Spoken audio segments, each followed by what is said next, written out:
Hello, welcome to the second webinar of the Open Charge Alliance. Thank you very much for joining. These are strange times, but we are so delighted that the OCA and OCPP is living among you. So we have a lot of attendees, and we have some time. We have 90 minutes for this presentation by Robert de Leeuw, Milan, Jansen, and Frank Buve. We will start with Robert in a moment. During his presentation, it is possible to ask questions through the question box.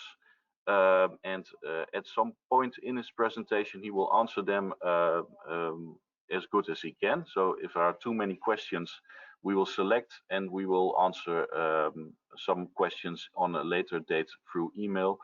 Let's see. Yes, I think we can start right now. Robert, are you ready? Yes, I am. Okay, you can start. Hey, good morning, everybody, or good afternoon, depending on where you are in the world. Welcome to this OCPP 2.0.1 tutorial. I will, as Martijn said, give this presentation together with Frank and Milan. We're all three were the technical editors of OCPP 2.0.1, so we do have a bit of in-depth knowledge over OCPP 2.0.1. Hey, where is my slide? I will do the first part, the introduction of OCPP 2.0.1. Then Milan will take over and do the security and transaction handling part. Then after that, Frank will go into device model, smart charging, and ISO 15118 support. And then I will end up with all the other topics of OCPP. So we've divided it up for the areas we have the most knowledge of. So who are we? Again, I'm Robert de Leeuw. I'm from iHomer, a small IT company in the Netherlands. I'm also the chair of the technology working group, so responsible for development of the OCPP specification. Frank and Milan are both hired by ELAT to be technical editors for OCPP. And these are our contact information. If you want to reach out, this is where you can find us. Okay, so if you're not really familiar with OCPP, where is OCPP in the EV charging landscape? This is a diagram made by ELAT a couple of years ago. And almost on the left, you see the EV. Next to that, there's the EVZ. So EVZ is the charging station. And then on the right of that, you see the charge point operator. And OCPP is in between those. It's the communication protocol between charging stations and the charge point operators who are managing charging stations. And if you look at the entire landscape, there's a lot of protocols used to make the EV charging a seamless experience for the driver. So a bit zoomed in. This is where OCPP is located in the landscape. Why OCPP 2.0? We had OCPP 1.5.1.6, which are very similar, but just with added functionality. Why 2.0? We wanted to make some breaking changes in OCPP. So we had status notification and configuration key to give a status of the charging station and to configure the charging station. But those weren't really working very well. So we want to replace them with device management and device monitoring, which would break existing implementations. We wanted to improve the transaction handling a lot. We got some information from the field from companies that were managing 100,000 plus charging stations that they had issues with 1.5.1.6 handling the messages. So we wanted to improve on that. We wanted to rename some of the messages. Some weren't really logical. We wanted to make them more consistent. And all these three things would break compatibility with 1.5.1.6. So they were not less in line. So we decided not to go for 1.7, but go for 2.0 to really make clear that we broke some of the existing functionality. And we added a lot of new stuff that was on our wish list for a long time. So we improved on security, added 15118 support, and also added a lot of authorization options and a lot of more functionality that was worked on by the technology working group over the years. OCPP 2.0 was released almost exactly 2 years ago. After the release, some issues have been found. Some of these issues were on message level, so the message definitions themselves. One of the first things that was found was that the length of a security certificate in the message was too short, so not all certificates were able to be transported over OCPP. So that forced us in, we have to fix this. We can't just call it an edition 2 of 2.0 because we had to change messages. So we decided to go for a 2.0.1. So we only fix known issues. We didn't add new functionality. We only fixed known issues from 2.0. We've worked quite hard. Especially Milan has been doing this almost full time, working on writing an errata sheet of 2.0. That errata sheet is also released together with 2.0.1, so you can really see where and why we fix things. And the errata sheet is almost 150 pages, so it was a lot. Yeah, at the moment that we released 2.0, we were aware that, yeah, we did a complete rewrite of OCPP, that we might introduce new issues. We did a lot of review rounds, but there's always a risk that things aren't found. But we are really confident that with 2.0.1, we found almost everything that is out there, especially on message level, because we now have seen a lot of 2.0 implementation that have been tested against each other on Plugfest, like the one that's happening today. With the release of 2.0.1, we also released a changelog. So there's a short document that contains all the changed use cases, messages, and all the requirements. It doesn't contain a list of changed messages because basically all the message definitions have changed because of a generator issue. We had to fix every message definition. So if you are implementing you have implemented 2.0, we just advise you to implement 2.0.1 by using the new schema files, and you will see where the differences are on message level when you compile the code again. Short slide on the difference between OCPP 2.0.1 and 1.6. With 2.0.1, we removed the support for SOAP. It was seen by the OCPP community that having to support SOAP and JSON WebSockets meant you had to do all the work double. And almost nobody was using SOAP anymore, and there was a strong preference for the ones that were SOAP to switch over to JSON WebSockets as well. So we decided to take out the support for SOAP and only keep JSON over WebSockets. We added the improvement for security, which now is also available for 1.6. So when we had 2.0 done, a lot of companies reached out to us and said, hey, we want to have the improved security on 1.6 already as well. Is that possible?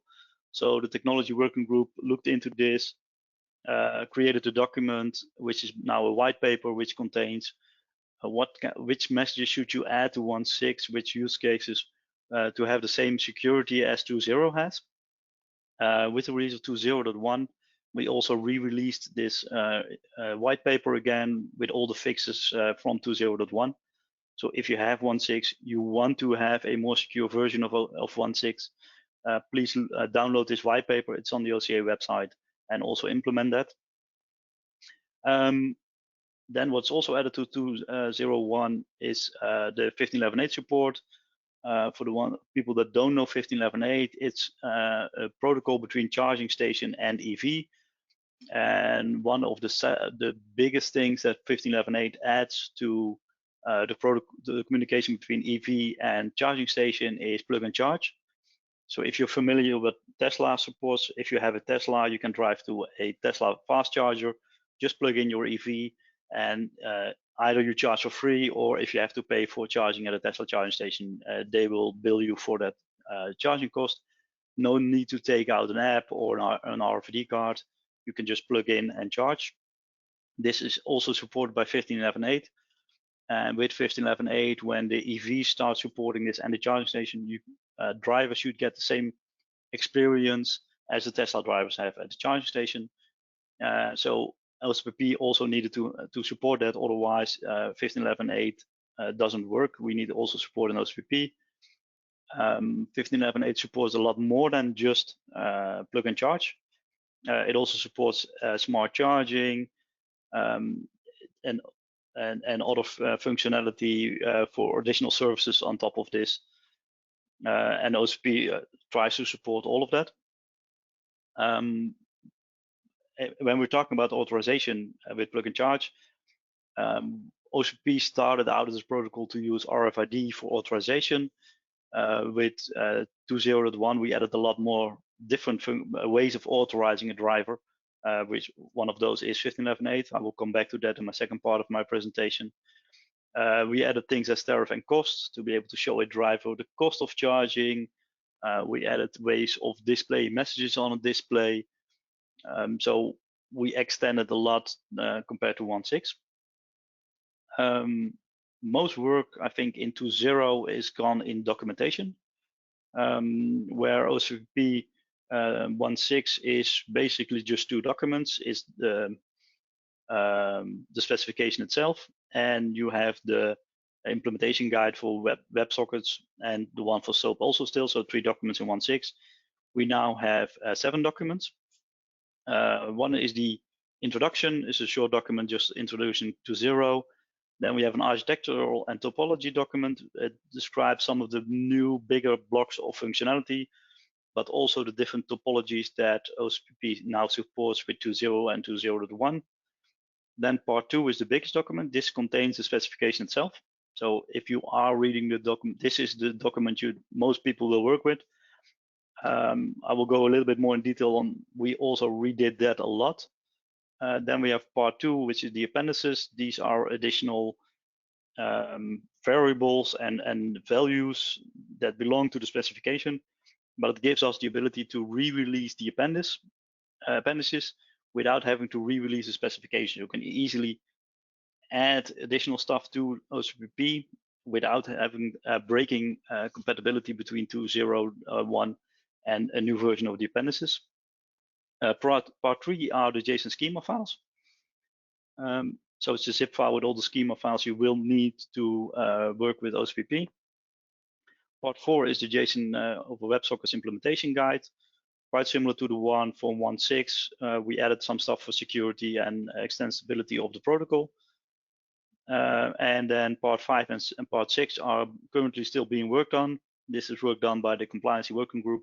So that will be the certification profile. So what kind of thing can you certify in the future with OCPP 2.0? And the test cases that will be used for testing the certification. The specification itself, so OCPP 2.0 is broken down in functional blocks. So we've broken down in functional blocks that group use cases together that fit together.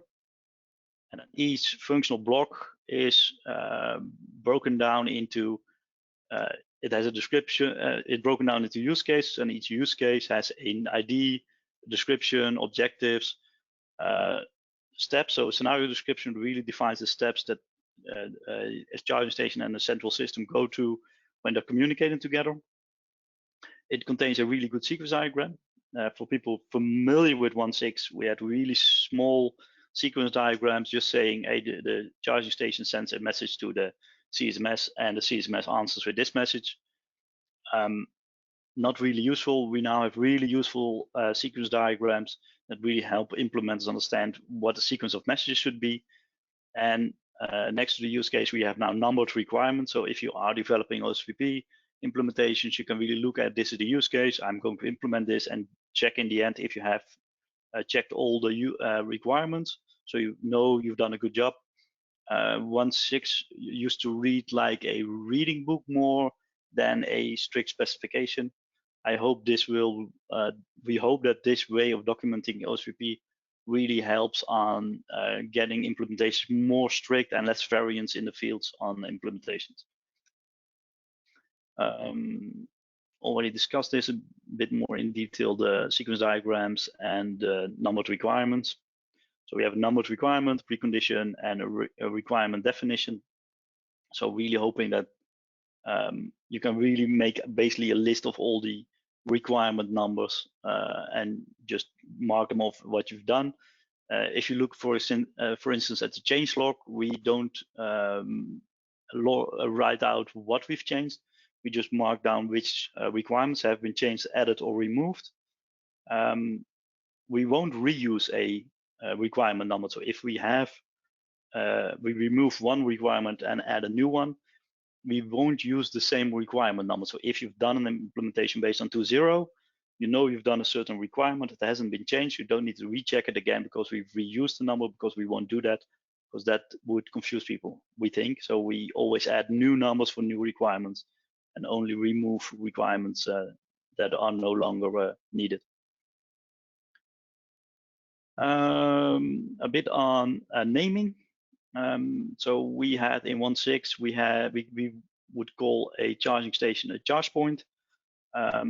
Charging station seems to be a much more used name now in the world. We also see other protocols use EVSE. EVSE can be a charge point, but in the real definition of an EVSE, that's the part that charges an electric vehicle. And if a charging station is able to charge multiple electric vehicles at the same time, a charging station has multiple EVSEs. So an EVSE is not always similar to a charging station. Where we had the term central system in 1.6, we now use CSMS, so charging station management system.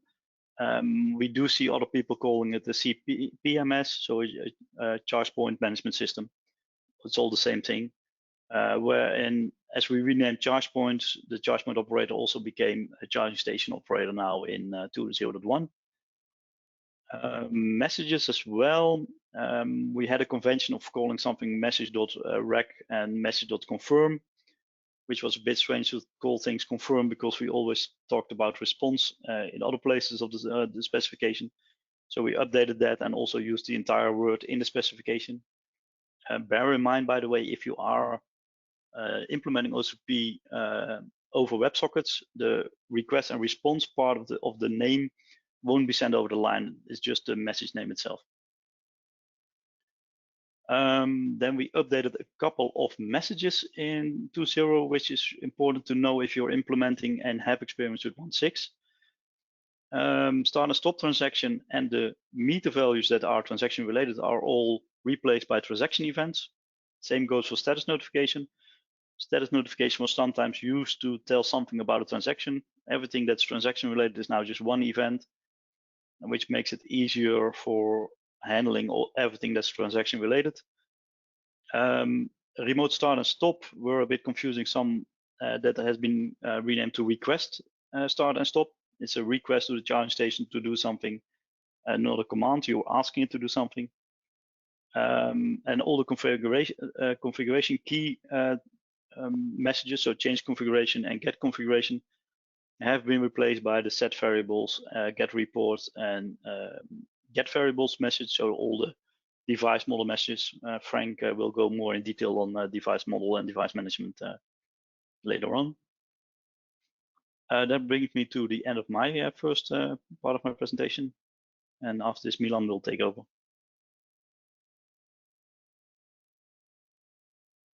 Thank you, Robert. We have some questions. We have a lot of questions already, but I will select some regarding the time. There were some improvements on security from with OCPP 2.0.1 compared to OCPP 2.0. Will these improvements be added to the OCPP 1.6 security extension? This yes, they have been from Paul Kodani. Sorry. Yes, based on what has been improved between 2.0 and 2.0.1, we have released a edition 2 of the security white paper, and that contains all the fixes, also all the improvements that were done for 2.0.1. So if you download the new edition 2 white paper, you will have the same security level as 2.0. Thank you. Let's see. The decision to abandon SOAP XML was taken mainly for security reasons. So that's the question. Was it mainly for security reasons that SOAP was abandoned? it would make it more difficult. I think the most important reason to abandon SOAP was to not have to implement 2 transport layers. And then we're working on the first version of security. We still had SOAP. It would make things a lot more complex, as well as you have 2-way communication being set up. So if a charging station sends something to the back office, it's need to set up a connection, and then it becomes then it's the client, which is the same as with JSON WebSocket. But if the system, the central system, the back office, sends a message to the charging station, then it becomes a client of that connection to the charging station. So if you want to do TLS with client-side certificate, it means you have to have all the certificate double, because you need a server and client-side certificates. So yes, it would make it more difficult, but we should be able to do that with SOAP. So it wasn't the most important reason to do it. Yes, we did not, because we dropped SOAP to 0. It was not so easy for us to add the security for SOAP in 1.6. So the security white paper for 1.6 is also only JSON, because we only copied the stuff that was in 2.0.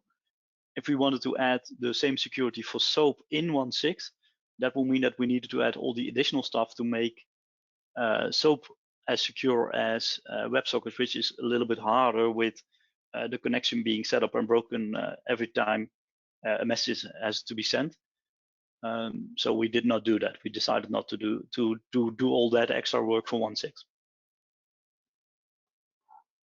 Okay. We have a question from Santosh Somarayan. Can charging stations be developed over microcontroller-based platform? Do charging stations with OCPP compliant have any minimal requirements for, I'm not familiar with this, H/W platform, EA microprocessor-based OS required?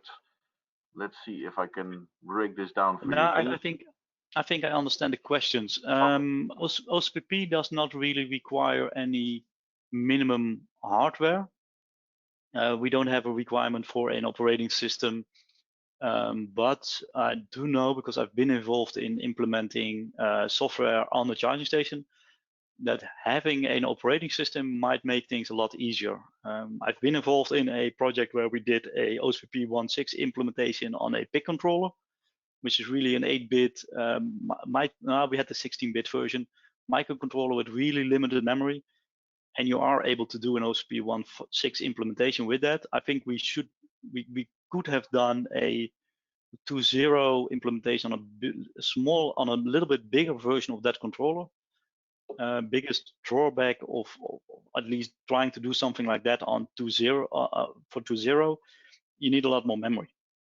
Device model, device management, and all the security certificates, especially if you want to do client-side certificates, take up a lot more memory. So you need a lot more memory space in your controller compared to 1.6 without security. If you want to do 1.6 with security, it becomes almost similar to 2.0.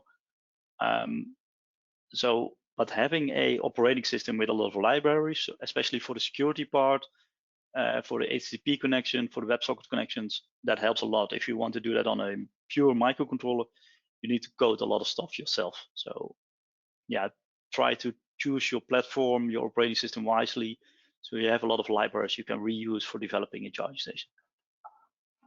Another question from Santosh Somarayan. Running OCPP-J over WebSockets is difficult to achieve over microcontroller-based platform. Can charging station establish a socket connection and exchange JSON schema with CSMS over TCP, SSL, or HTTPS? You could do that. I mean, this is OCPP. We define messages, and if you want to do another transport layer, you are allowed to do that. But keep in mind that if you want to sell that product to somebody else who has a back office that doesn't support your custom transport layer, it will be hard to sell your product. But if you are doing OCPP with your own back office and you're not intending to sell it to others, you're free to do another transport layer. That basically, if you look at why we split up the OCPP protocol and the transport layer that's also to be able to add additional transport layers in the future. We might find a new one and add that to the next version of OCPP if you find something better. Okay, I have a question. Is it necessary to have understanding of OCPP 1.6, or can we directly start learning OCPP 2.0.1? If you have not implemented OCPP, I would advise you really to start directly with 2.0.1. It's written down so different from 1.6 that I think for a developer it's easier to work with it than 1.6. I think if you would read then 1.6, it would even confuse you. It might confuse you. Okay. I think we have time for one more question. I want to remind everyone we will try to answer all of your questions through email or through the website. If you have any other questions for Robert or any of us, please visit our website, openchargealliance.org. But the last question for now will be, can OCPP 1.6 CS work with 2.0.1 backends as long as they use JSON? No, as long for the people that have seen the presentation from Lonneke, if you want to have a 1.6, a charging network which supports 1.6 and 2.0.1, you will need a central system that supports both protocols. It's impossible to make something that's really backwards compatible when not one of the sides supports the older protocol version. Okay, thank you very much. Thank you for now, Robert. We will be coming back at the end, I think, of this presentation. I hope we have some room to answer more questions by all our panelists. I want to make room now for Milan. I'm turning on his webcam. So I will handle the security and the transaction handling part of OCPP. Okay, I'll start with the security. Together with the INCS and the Radboud University, the Open Charge Alliance created a standardized way of securing your charging station or CSMS using OCPP. This includes both setting up a secure connection as well as several other security-related features. There are 3 different security profiles you can choose to implement. A system can implement more than one security profile. However, it's only possible to have one active at a time. The higher security profile is more secure in this case. Security profile 1 only uses basic authentication without setting up a secure connection. Therefore, it's not recommended to use this in non-trusted networks.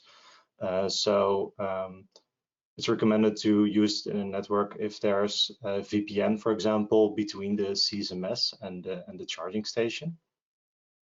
Otherwise, it's not recommended to use it for field operations. Basic authentication. The charging station will include a authorization header containing a username and password to the HTTP requests it sends to the CSMS to upgrade the connection to a WebSocket connection. The authorization header is built up as shown in the bold example at the bottom of the slide. The username equals the unique identifier of the charging station, and the password will use the value stored in the basic auth password configuration variable stored in the charging station. The username and password are separated by a calling character, and the combination of both is base64 encoded. Security profile 2 uses both basic authentication and sets up a secure connection using TLS. Before starting with the basic authentication, the charging station and CSMS will perform a TLS handshake in which certificates are exchanged. In security profile 2, only a CSMS certificate is provided by the CSMS to the charging station. The charging station will authenticate itself using basic authentication, so no client-side certificate is exchanged. After the TLS handshake has been successful, the charging station will proceed with sending the HTTP request to upgrade the connection to a WebSocket connection. In security profile 3, the charging station will use client-side certificates instead of the basic authentication to authenticate itself. So in security profile 3, both client and server-side certificates are exchanged.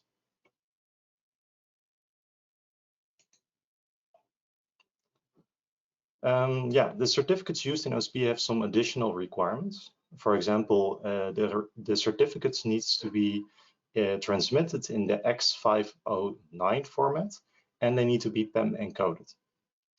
There are also some additional requirements on the values in the subject field. The subject field contains information about what the certificate is securing. So in this case, the charging station or the CSMS. For example, the CSMS certificate needs to have in the common name of the subject field, it needs to have the fully qualified domain name of the endpoint of the CSMS. And for the charging station certificate, the common name needs to contain the unique serial number of the charging station itself. This is an additional security measure to be sure that the certificate is actually used for the purpose which it needs to be used for, and that it's owned by the system it is using. Cipher Suites. During the TLS handshake, the systems will decide which Cipher Suite to use. A Cipher Suite is a preset combination of algorithms which are used for encryption. As shown on the slide, the charging station and the CSMS need to have at least have a minimal implementation of Cipher Suites they need to support. So the charging station can choose to implement between two sets, and the CSMS needs to support all four to be able to support every charging station implementation. For now, I want to focus on the part marked in yellow. This is the digital signature algorithm. As the name suggests, this is the algorithm used to create a digital signature. What's important here is that when you're using a different digital signature algorithm, then you also need to use a different certificate. This means that the CSMS needs to have at least 2 CSMS certificates to be able to communicate with every charger.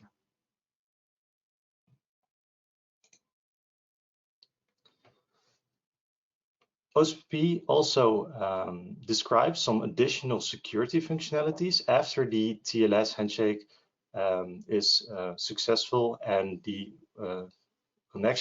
secure connection has been set up. For example, it's possible to change the basic auth password used for basic authentication. There are some use cases which are describing how to maintain your certificates. So, for example, installing them, deleting them, retrieving them. A05 describes how to upgrade the security profile. So, as I mentioned, it is possible that a system supports multiple security profiles, and this allows you to upgrade the security profile of your charging station from, for example, 2 to 3.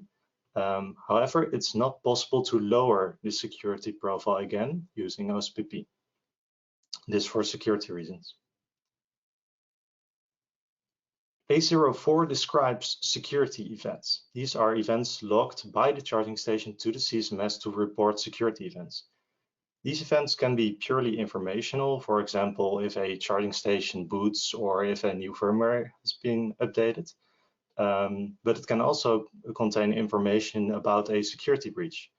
For example, if the tampering detection triggered from your charging station.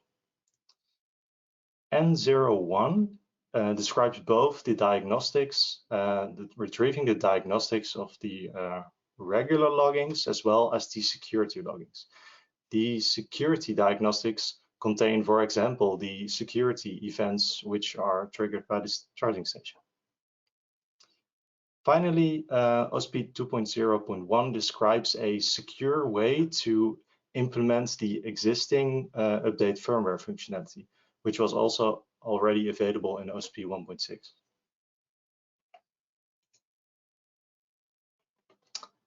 As Robert mentioned already earlier, the Open Charge Alliance has written a white paper on how to implement the 2.0.1 security for OCPP 1.6 JSON. Yeah, we decided to do this because there are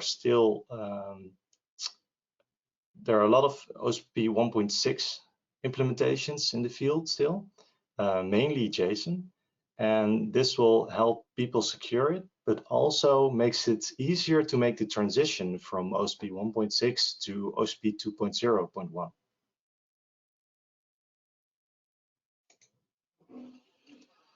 I will now proceed to the transaction handling part of OCPP. Since OCPP 1.6, this part has changed quite a bit. As Robert already mentioned, we want to make it more flexible to support more business cases, and also we improved it to support large charging networks and infrastructures. An example of how we made the transaction mechanism more flexible is the configurable transaction start and stop points.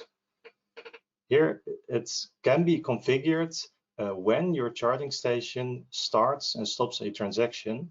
On the slides you see multiple trigger events. So for example, EV connected or authorized. So this means your transaction will start when the cable is plugged in, or your transaction starts when the session is authorized, yes or no.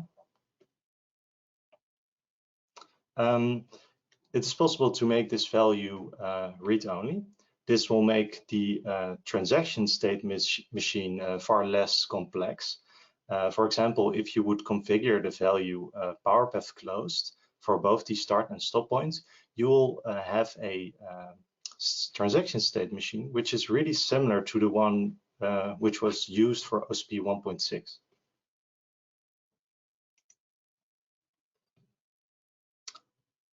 Yeah, Robert mentioned this already also. For OCPP 2.0.1 and also 2.0 already, there has been created one universal message to transmit all transaction-related data, which replaces the old start transaction and stop transaction and other transaction-related messages. The meter values request message and the status notification still exist, but their purpose is now slightly different.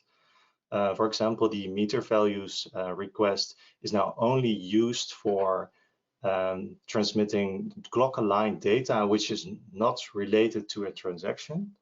And the status notification message only reports the availability state of the connectors itself. So, for example, if it's occupied or not.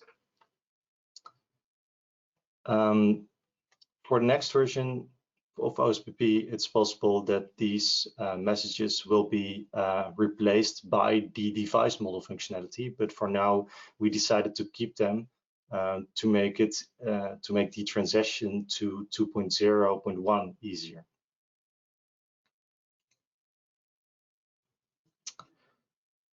As I mentioned, the transaction event contains all transaction-related data, as shown on the slides. But there have also been a few changes. For example, in OCPP 2.0, the charging station is responsible for generating the transaction ID instead of the CSMS. This decision has been made to make offline situations better. For example, when a charging station has to queue transaction-related messages. but it's also the more logical way to do it, because the charging station is responsible for maintaining the transactions. Another change is that the transaction-related messages do not need to be sent in chronological order anymore. And to validate if all messages are sent, the sequence number can be used. So you can be sure that all intermediate messages are received.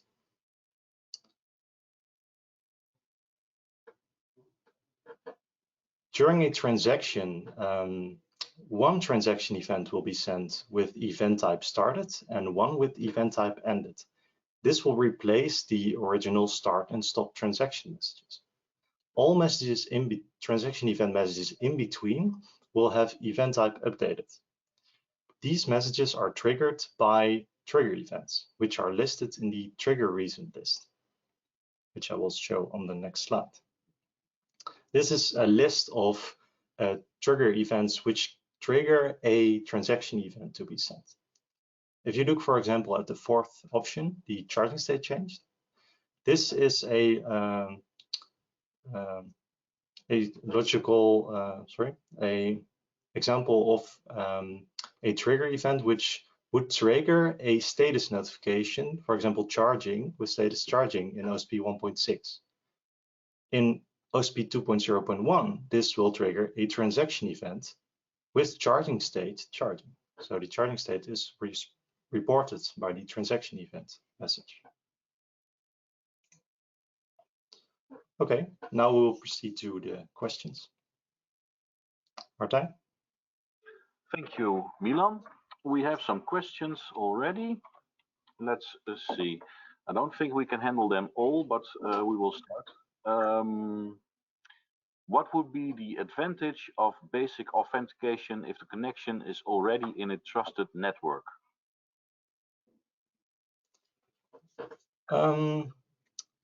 Well, when we created OCPP, we first had also an option for a connection without basic authentication, but that option has been removed because having no security at all, we didn't want to describe that in OCPP, so we chose to have the security profile 1 as lowest level. So you have at least the security of adding the username or password. However, yeah, as you mentioned, having basic authentication is not does not have a very added value to when you already have a VPN. So we just recommend to use security profile 2 or higher for any implementation. But this option is still there for when you don't really need it because you're implementing your own security or using a VPN. I hope that answers the question a little bit. Let's see. How does one obtain a unique charging point serial number to be included in the client certificate?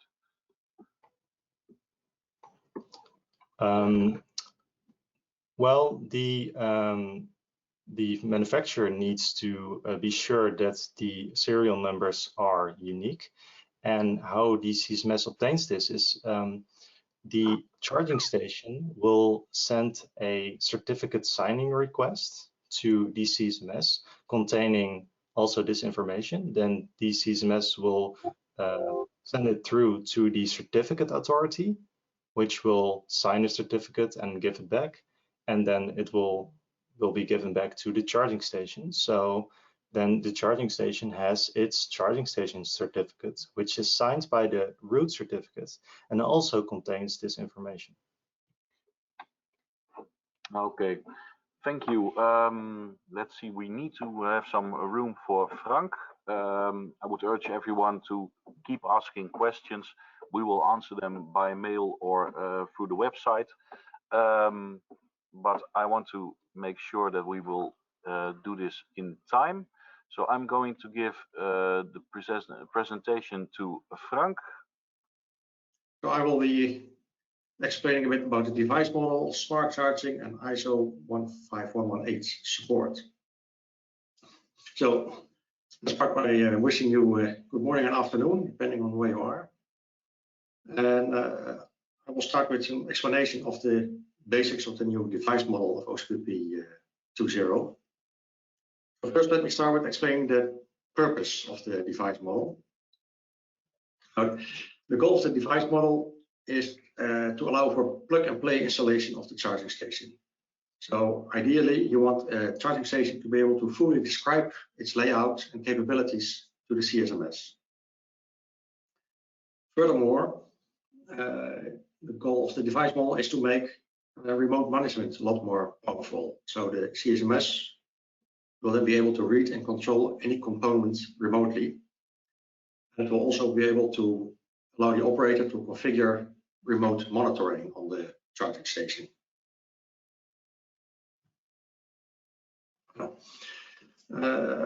Before I continue, let me explain a little bit about the philosophy behind the device model. The idea is that the device model in OCPP does not impose any structure on the charging station, other than the basic three-tier structure of a charging station, where you have a charging station, an EVSE, and a connector layer. So we don't want to impose any restrictions to charging station manufacturers. And we also want the device model to be suitable for both low-end and high-end stations. So as a result, we try to avoid large messages with big tree structures, and because then small stations might not be able to hold that in memory anymore. So we have limited message sizes, which, by the way, can be configured by the charging station. And we also leave it up to the manufacturer to decide what they want to expose through the device model.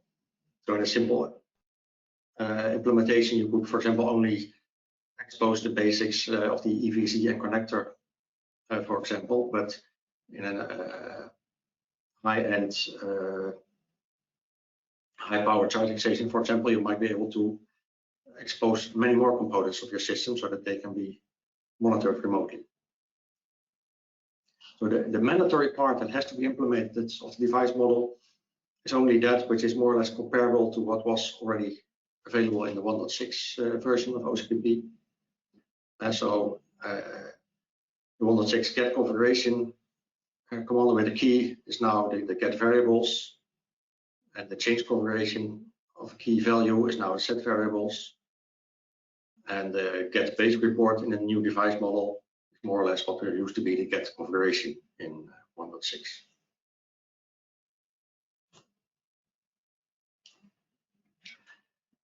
So here we see the three-tier model, where you have the charging station, an EVSE, and a connector. And if you have a multiple socket station, then you could have a charging station with two EVSEs, and one EVSE could also have multiple connectors. And I think this answers at the same time one of the questions that I saw passing by, where somebody asked if you have a fast charger that has both an EVSE that supports CCS and SHA-DEMO. You see in this diagram that it is, in our model, one EVSE with two different connectors.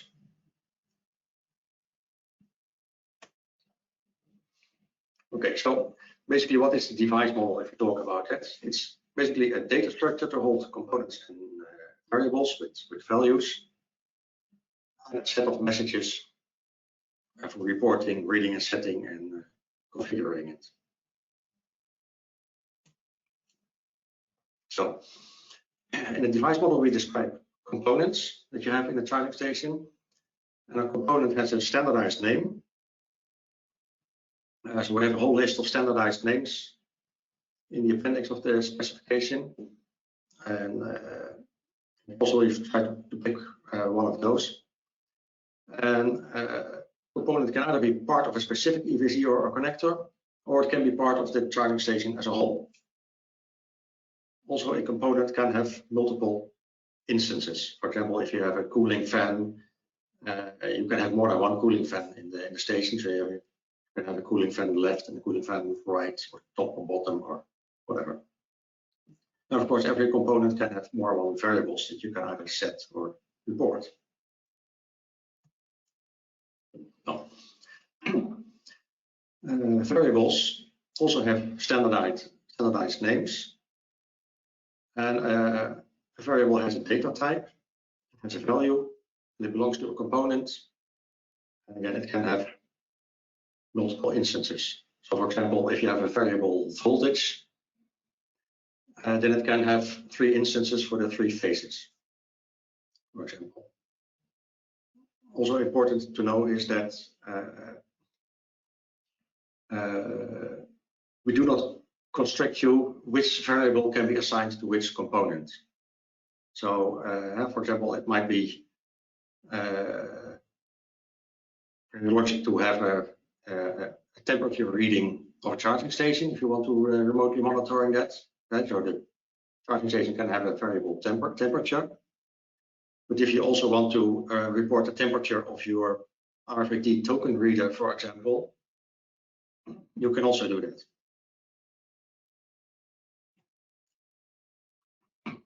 So in this very basic form,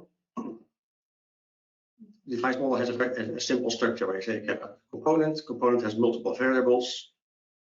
A variable has an attribute, which is its value. It has some characteristics, which is basically its data type. Well, there are some optional things that you can add to this that make it slightly more complicated, but the basics are the same. So again,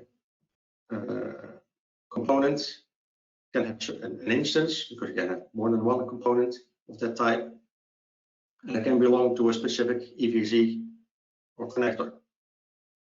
Same goes for a variable, it can have an instance. And then if you go to the bottom left, the variable attributes, that has been extended because it, besides its actual value, you can also give the variable a target value and a minimum and a maximum value. So again, if you take the example of the cooling fan, it could have, for example, for the rotation speed, it could have an actual value of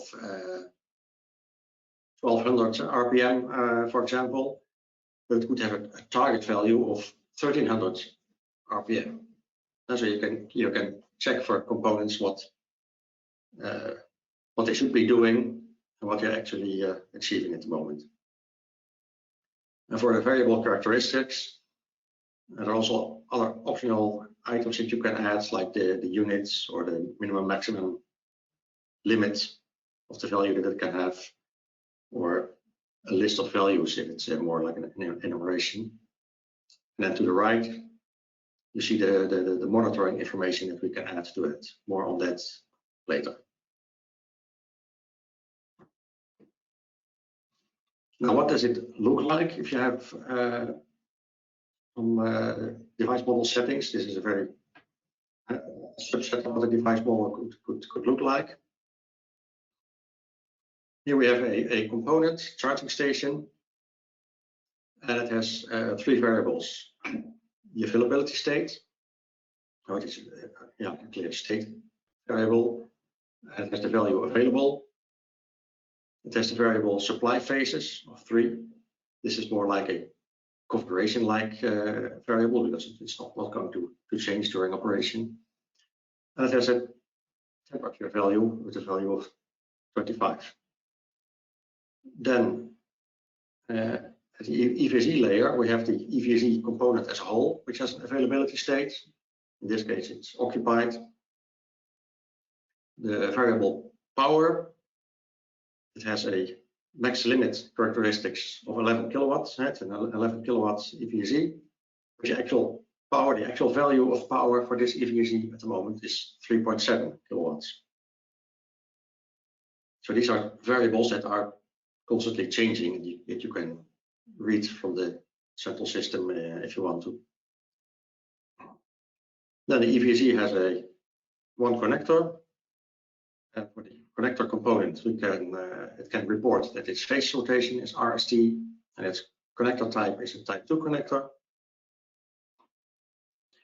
And the connector also has a connection plug log, and the log is active because a transaction is clearly in progress here. And if we look at EVSE2, we see it has no actual power because there's no transaction running there. That's the same type of connector, and the connection log is false.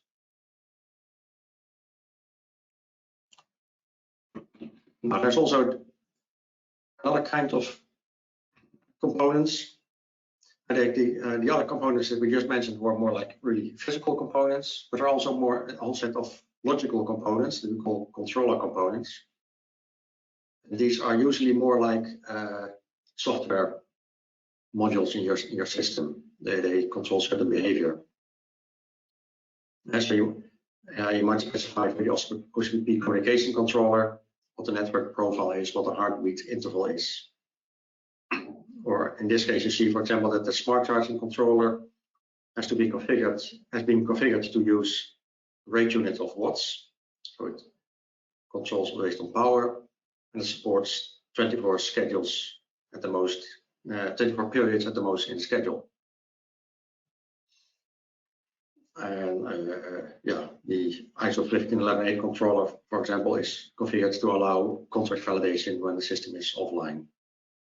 Well, this gives you an idea of the controller components.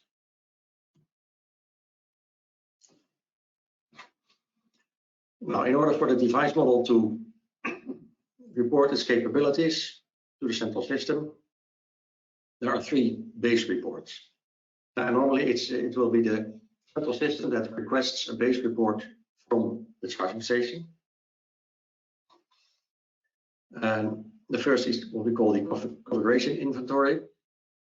It's a required base report, and it reports all variables that can be set by the operator. So that gives you everything that you know that you can configure remotely on the charging station. And then there's the full inventory report that provides everything, all components and all variables in the charging station, except the monitoring information. Because there's a specific report to report the monitoring that has been configured. These 2 reports are required to be implemented.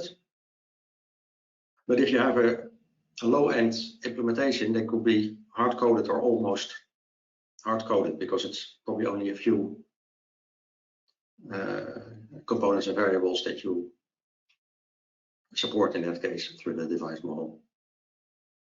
And then there is the summary inventory report,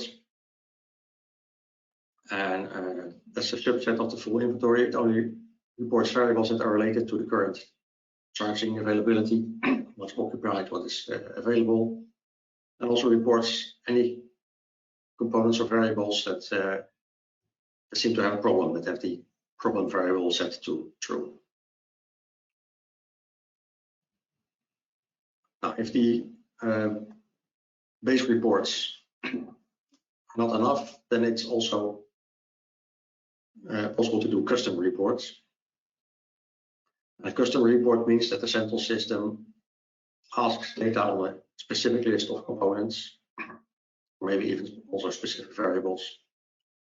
Or, for example, that it asks to report back all components that have a certain state, like active, available, enabled, or problem.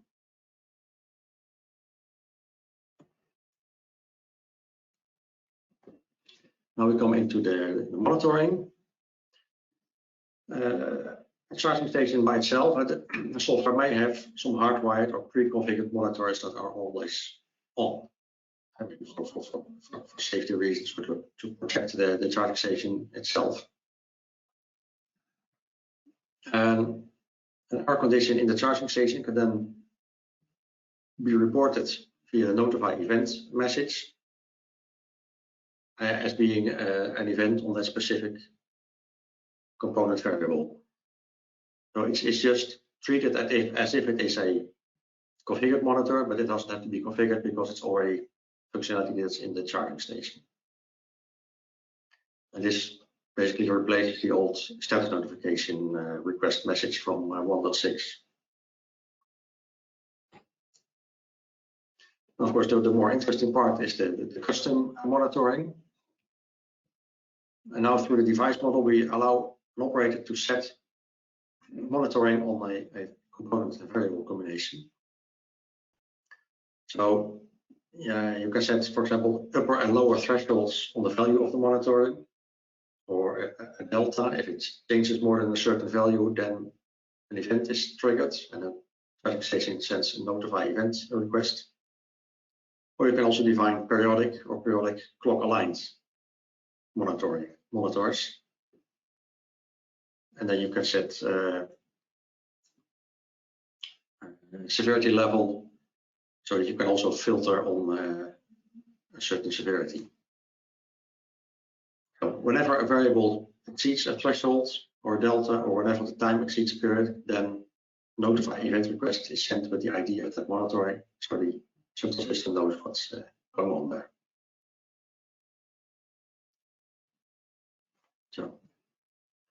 So nearing the end of the device model explanation, what's important to know is the device model can seem daunting at first if you see what's all possible.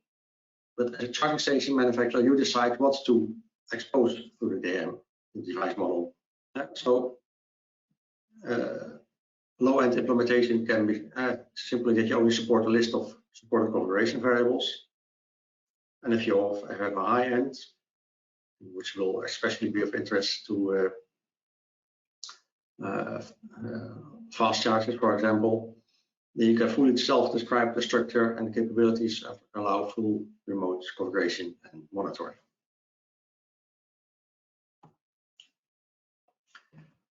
So this concludes my part on the device model.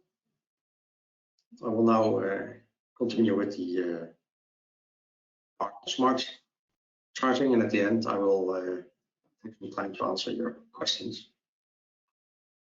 So, smart charging, I will go into some details on the types of smart charging, profiles, and how to use charging profiles. So, we basically have 3 or 4 types of smart charging. As you could see, we have the so-called internal load balancing. In the case of internal load balancing, then the CSMS only sets an overall limit to the charging station. We would call that a charging station max profile. And then the charging station itself would balance the transactions within the limit. There's also a so-called central smart charging.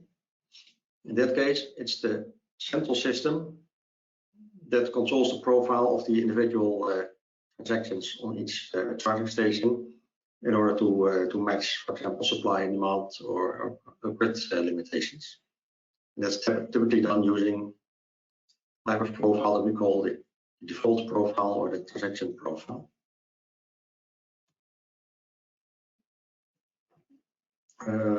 Third variant is the local smart charging. In that case, you have a local controller where the CSMS only provides for example, a max profile to the local controller, and the local controller controls a cluster of charging stations connected to it. This would be the typical situation, for example, for a large parking garage with many charging stations in it. Now, it's also possible that you have some external influences. So, for example,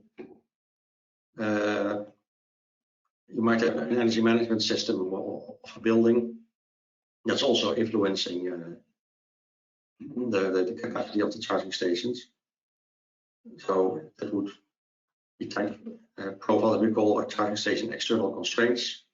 And it can be in addition to existing local or central smart charging.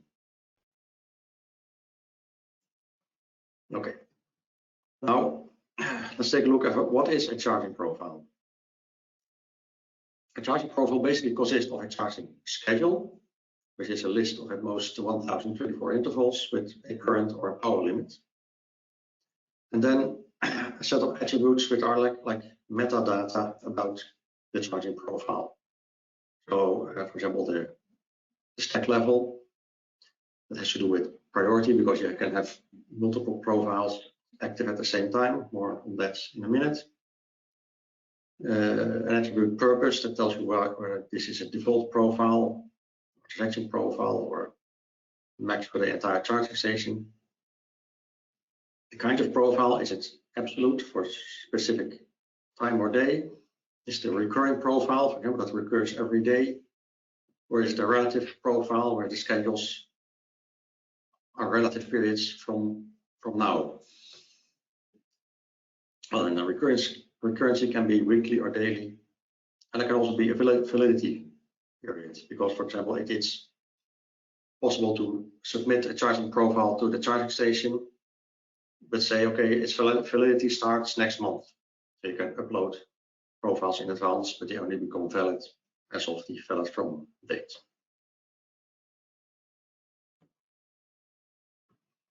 So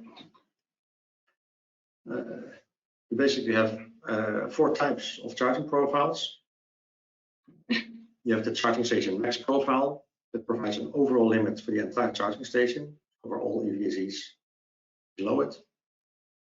You have a default profile that is to be used by transaction. No transaction specific profile has been specified. And of course, you can submit a transaction profile which is specific for that transaction in progress. And there's the charging station's external constraints, which is a profile submitted by an external system.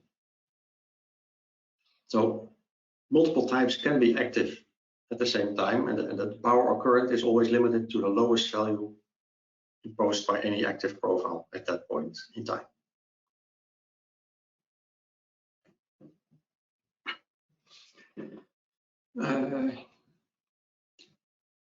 In some cases, you might want to create really complicated kind of profile.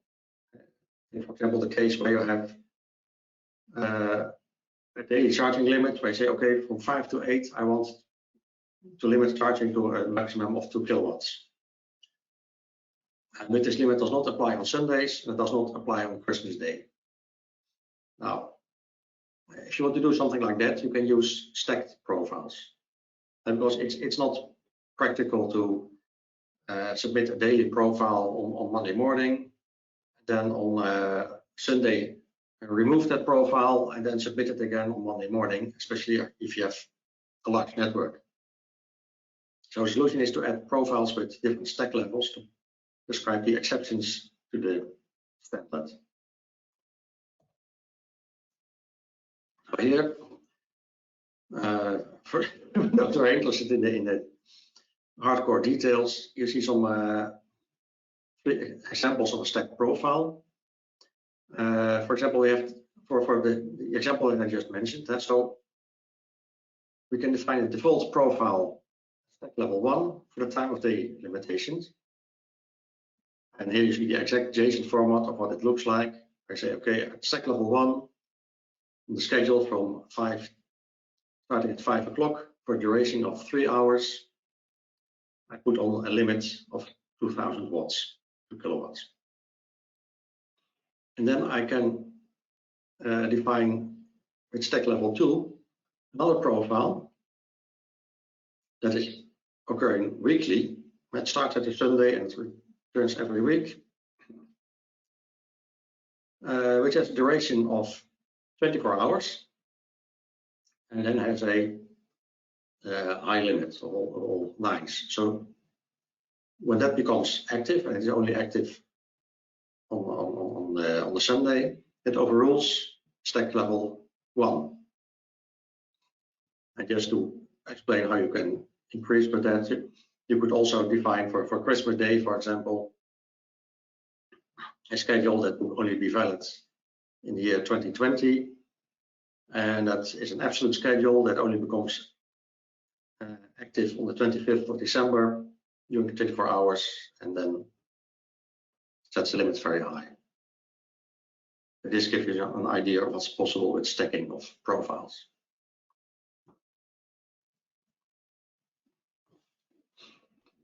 So how is it typically used? The charging station max profile and the default profile are usually applied as part of a charging station configuration, because it's more or less we say, okay, this is how you should normally behave, this is your maximum, and this is your default profile to use. And then the transaction profile is usually applied when the transaction is in progress, and for whatever reason you need to limit the power, or you want to extend the power that can be drawn. So it's possible to update profiles when a transaction is in progress. Now, as an example, what it could look like, what I call a composite schedule is the result of all active schedules available in the charging station. And here I have an example of just one transaction running. So, for example, a transaction starts with the default profile. It will draw no more power than the line that is set by default profile. Then the default profile goes up, and it becomes higher than the charge station max profile.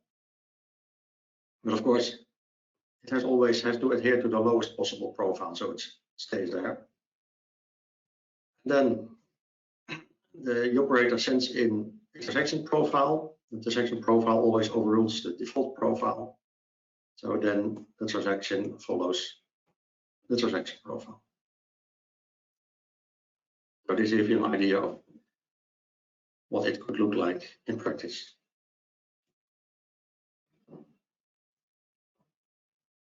So I hope you are still able to absorb some more information, because now we will get into the ISO 15118 support.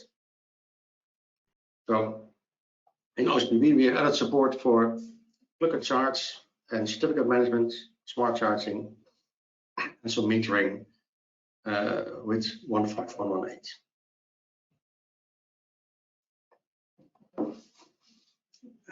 Here you see a sequence diagram of authorization use case.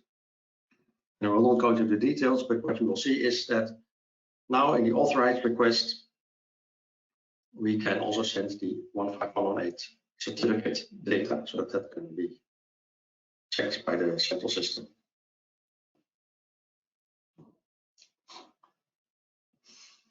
Plug and charge, of course, requires the installation of certificates, because you basically enable the car to identify itself using the contract certificate.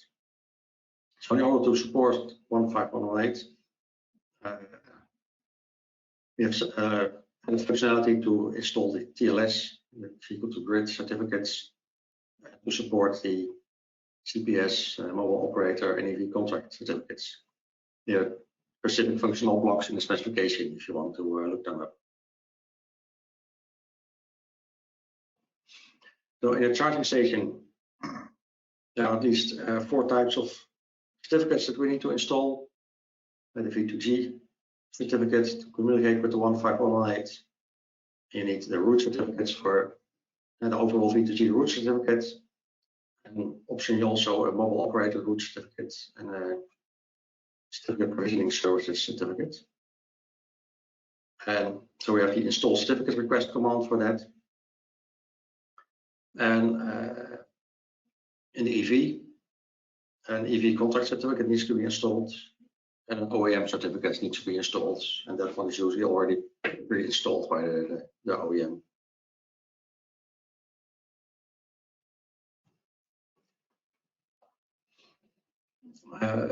ISO 15118 also provides support for smart charging. The smart charging is the same in OCPP as in other charging stations, but if you use 15118, there are some extra features that you can use. So in 15118, the EV can provide its charging needs, so it can tell the system what its departure time is and how much energy it wants to have.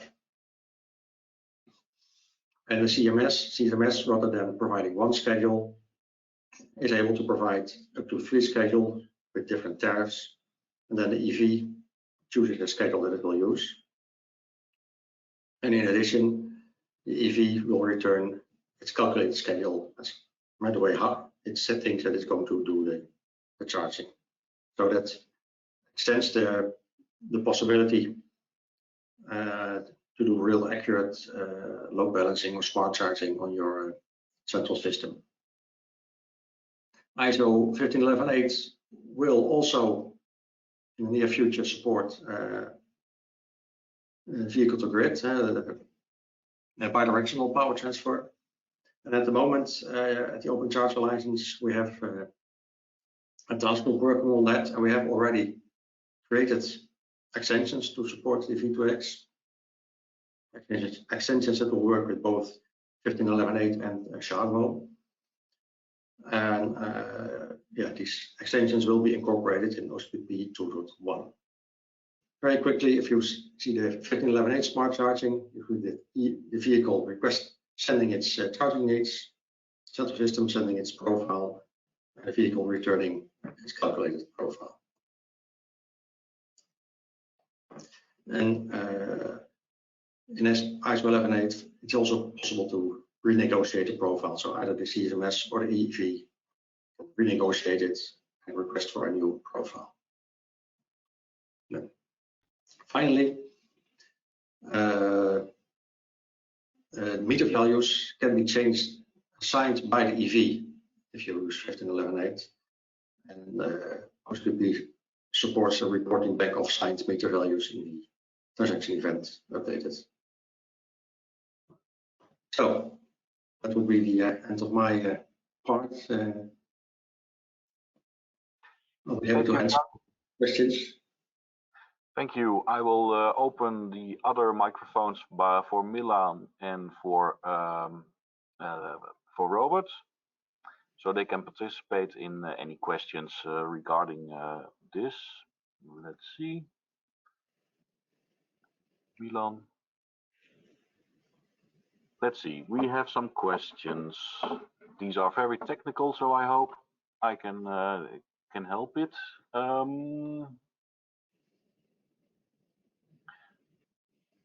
Let's see, charging profiles. In OCPP 1.6, multiple combinations of same profile type / stack level were not allowed. Are they now?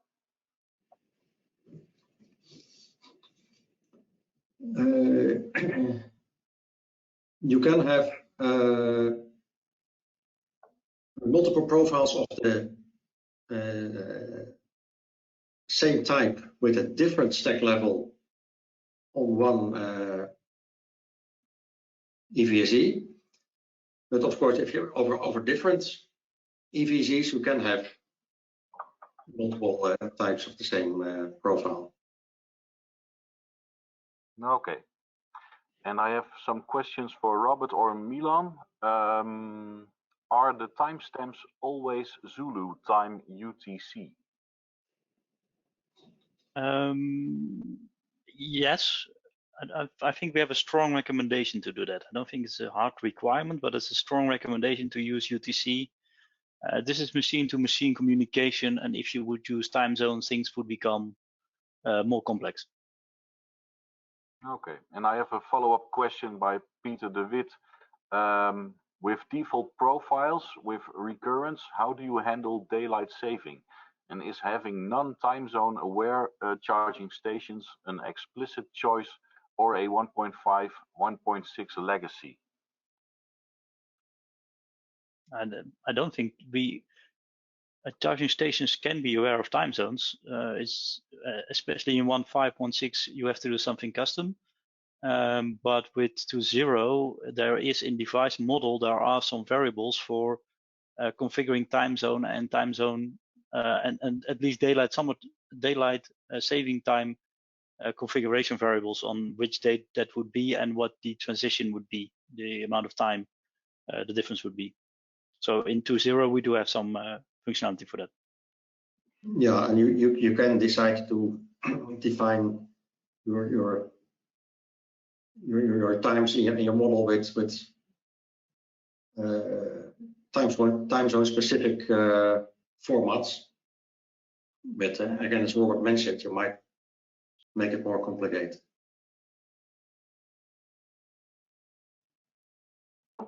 Okay. I see Milan was muted. I hope he can talk right now. Yes, he was eager to. Let's see other questions.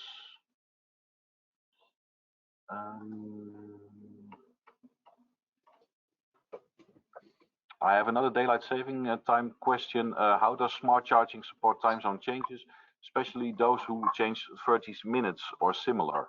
Also, how is time zone rules changes handled?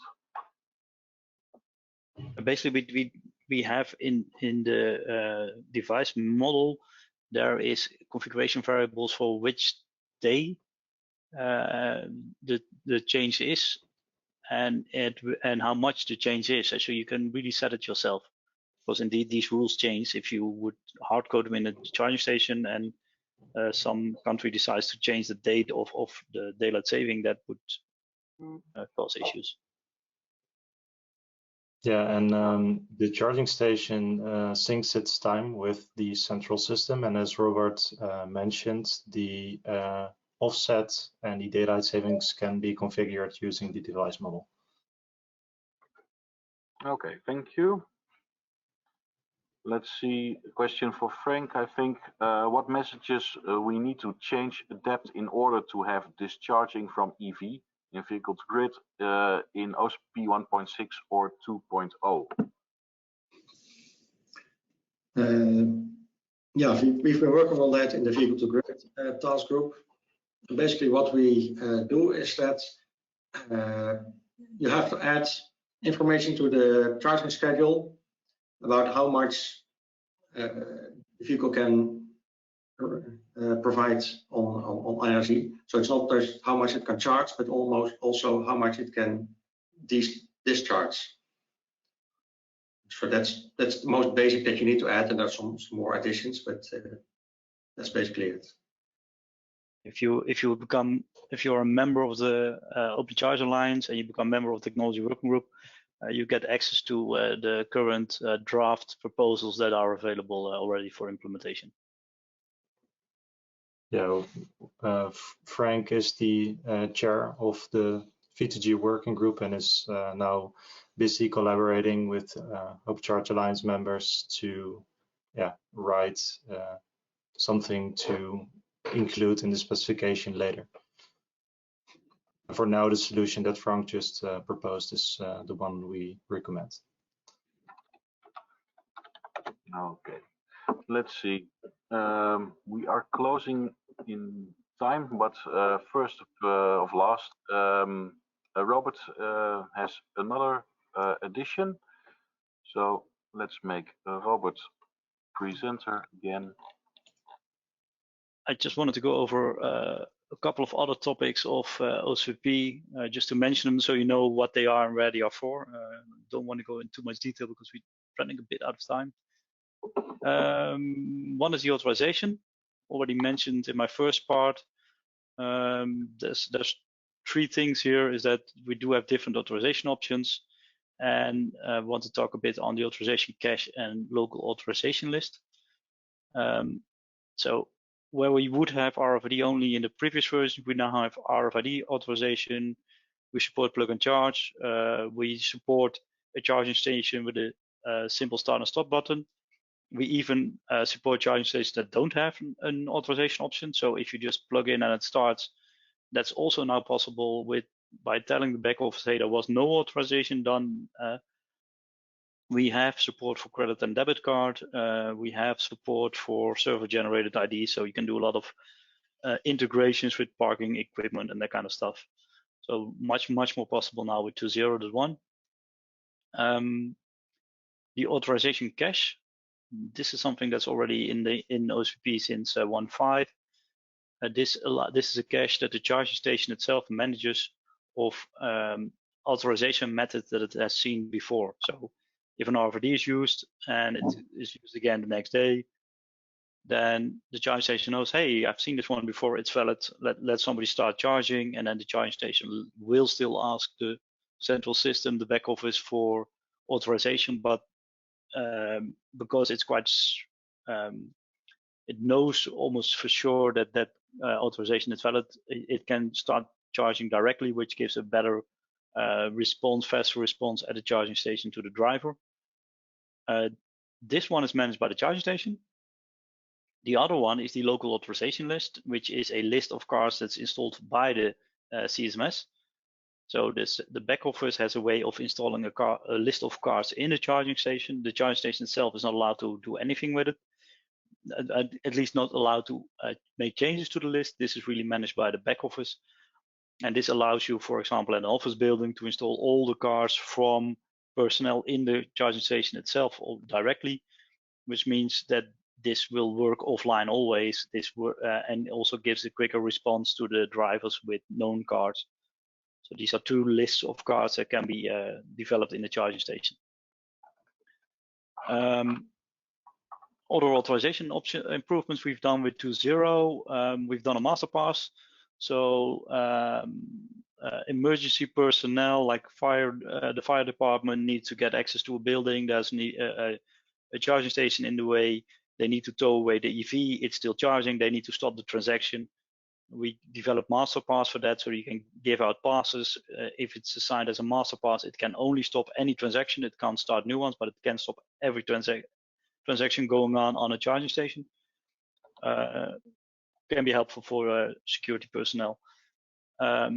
We also now have support for language in there. So when somebody's authorized, we can tell the charging station which language this driver prefers, so we can show the display in the preferred language. You can also add additional messages to the authorization, so you can send a personal greeting or personal tariff information. And what's also now added, and I saw one of the questions was about that as well, with the authorization, we have a fixed list of things you can do, but you can also add additional information to the authorization request. So if you want to add things that aren't part of OCPP 2.0 directly, you can add additional stuff to that authorization to use that as authorization information as well. So you are really flexible with what you can do now with the authorization parts of OCPP. Remote control. OCPP, also the older versions, allows you to do some remote control of the charging station. So you are able to ask a charging station to start a transaction. This has two uses. It's either for mobile apps, so it allows an app that connects to the central system, the back office, to send a request to start a transaction. It's really a request. Oh, this is the old name, by the way. This is the remote start. It's a request start transaction now. You're asking the charging station to try to start because you don't know if it's able to. If the cable is not plugged in, you can send a request start, but it will fail if there's no EV. So it's really requesting the charging station to do the same thing as a driver would do by swiping his RFID card or by entering his authorization information. This is also used by help desk personnel. So an operator can get a call from somebody, hey, I'm charging here, I can't stop, could you help me? And an operator could also use the remote stop to stop a transaction. The operator, this is typically a help desk function, also has the ability to unlock a connector. If there's a cable lock on the charging station and it fails to unlock, the operator could resend an unlock. Different in 2.0.1, you're not able to unlock a connector if there's a transaction ongoing. First stop the transaction. If that's successful, then you have to unlock the connector. This one is remote trigger. So also one of the remote commands. You could ask a charging station to send a message. The charging station is sending a lot of messages to the back office, but sometimes an operator is in doubt on what the charging station is doing. Hey, I haven't seen a message. I was updating firmware. I haven't seen a message for half an hour. What's happening? With trigger message, you can just ask the charger, hey, what's your update? The firmware status note. Send me a firmware status notification. You will receive a message from that charging station telling you what the update firmware status is. You could do the same thing for a transaction. Okay, there's a transaction ongoing. What's the status of this transaction? Ask it to send a transaction event. So all these different messages are possible. This can also be used to ask the charging station to request a new certificate. If you want from the back office to the charging station to start a new client-side certificate request, you ask it to send a new certificate signing request with one of the bottom 3 possibilities. So really something used by operators to manage the charging station remotely if they want it to do something. Then we have a functional block called availability. You have the possibility for a charging station to change its availability. So if the charging station is normally up and running, not a problem, but you know you have to do maintenance. And next day, an engineer will come to the charging station. By setting the charging station to unavailable, it can no longer be used. So change availability is useful for maintenance, or you know that one of the connectors is faulted. It's a dual socket charging station. You set one of the connectors to unavailable. That means that the other one can still be used. Next to in this functional block also we have status notification. That used to be for a lot more for charging station as well. Now it's only for the connector. Why we kept this? This is really important message for letting third parties know what the status of a connector is. So if you have a charging station network, you do roaming with different MSPs, you want to tell all the MSPs what the status of a connector is, so they know in their app if a charging station can be used by their drivers. So this status notification is only for connector now, mainly for third parties. Heartbeat is also still in there. So a charging station that did SOAP needed to send out a heartbeat every 15 minutes, every 5 minutes to let the back office know, the CSMS, that it was still alive and was still responding to stuff. This heartbeat is not needed for JSON WebSockets. It's still in the protocol. Now its main use is to do time synchronization if this is the way you time sync your charging station. There's different options as well in OCPP 2.0. You could do GPS based, or depending on what the hardware is able to support. But if you don't have any hardware support for time synchronization, you can still use heartbeat. This is also one of the messages Frank also said before. This is one of the messages that might be removed in a future version of OCPP, as device management can also handle this part of this functionality. Reservations. Functionality that's asked for a lot in the field, but it's quite hard to implement correctly. OCPP allows you to make a reservation of a specific EVZ, or ask the charge station reserve an EVZ for you, so a non-specific one. So you want to go to a charging station, you say, hey, I want to charge that, you don't care which connector it is. So you just say, at least keep one reserved for me. And also new in 2.0, you can also reserve for a specific connector type. I mean, if you want a CCS combo connector, you don't want to make a reservation on the CDEMO, so you want to reserve that at least a CCS combo is available for you. And that's now also possible with 2.0. Making a reservation means from this moment on, I'm reserving something until a certain time. You can't make reservations in the future. I can't say, let's make a reservation for 1 hour away and then for 2 hours, because in that hour, somebody might arrive at the charging station, start charging, and there's no guarantee that he will be gone in an hour. So OCPP doesn't allow you to do reservations in the future, only you can make reservations on things that are available at the moment of the reservation itself. Tariff and cost. This is new in 2.0. Just quick, it allows you to show the driver before the transaction what the tariff is, and it allows you to show the running cost during the transaction, and after the transaction is finished, it allows you to show the total cost of that transaction. This is specifically interesting for a charging station with a display, so you can show tariff information and costs on there. Firmware management. doing over-the-air updates of a charging station is, I think, essential for managing a big charging station network. You don't want an engineer or mechanic to go out in the field and update firmware by plugging in a USB stick. That's much too expensive. You need a way to do this over the air. OCPP has been supporting firmware update since early versions. Now with 2.0.1, we support secure firmware update. So based on the security additions added by ENCS, we also have now signed firmware that can be installed at the charging station. Then shortly, display message. If a charging station has a display, and if you want charge point operators to put custom messages on a display, you could implement a display message, which allows you to set display messages on the display at certain moments in time. It supports multi-language. It has a lot of options to displaying messages. So if you are building a charge station, you want to give a lot of control to the charge point operator on what's shown on the display. This is something that can be useful to implement, or if you are a charge point operator and you want to be able to do this, something interesting to ask a charging station manufacturer to implement for you. Then my last slide is OCPP customization options. OCPP always had data transfer, being able to send a message that doesn't exist in OCPP to add additional stuff, add additional functionality, add custom stuff, things to an implementation. Now with 2.0.1, we also have message extension.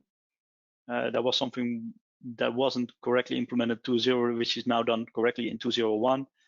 Any OCPP message can be extended by add additional data in that message. So if you want to do authorization, or you are doing a set charging profile, but you need additional information that isn't available, and you as a CPO want to add something, and you have a charge point operator that also wants to implement this additional functionality for you, you could use the message extension to add additional stuff to existing messages, which makes it easier to add things to OCPP, because with only data transfer, that meant that you had to basically do a set charging profile in a data transfer already to be able to extend it.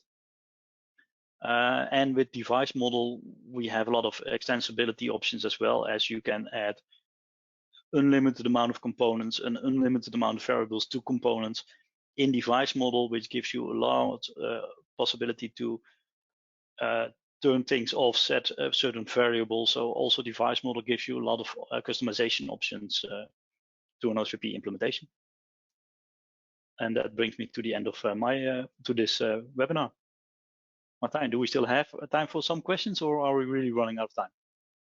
We are over time, but I see we still have a lot of attendees, so I want to give some room for last questions for the next 2 to 4 minutes. Let's see.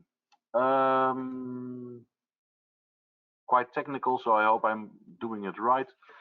Even Arnold asked a question, does the AUF cache only support out AUTHS, which the local CS has seen personally, or can it also be shared between different CS? Default, the cache is defined as the charging station itself manages this list. If you would have multiple charging stations in the same location and they have an additional interface between the charging stations, they might share the cache. There's nothing in OCPP that says that they aren't allowed to share this cache between different charging stations, but that's not defined in OCPP on how you should do that.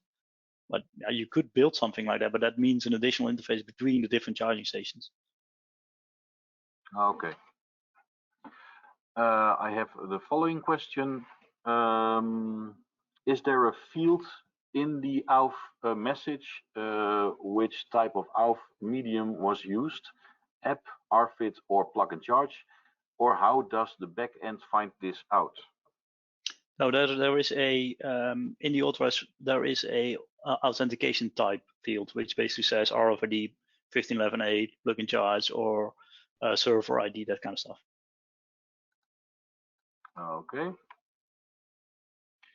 Let's see, question.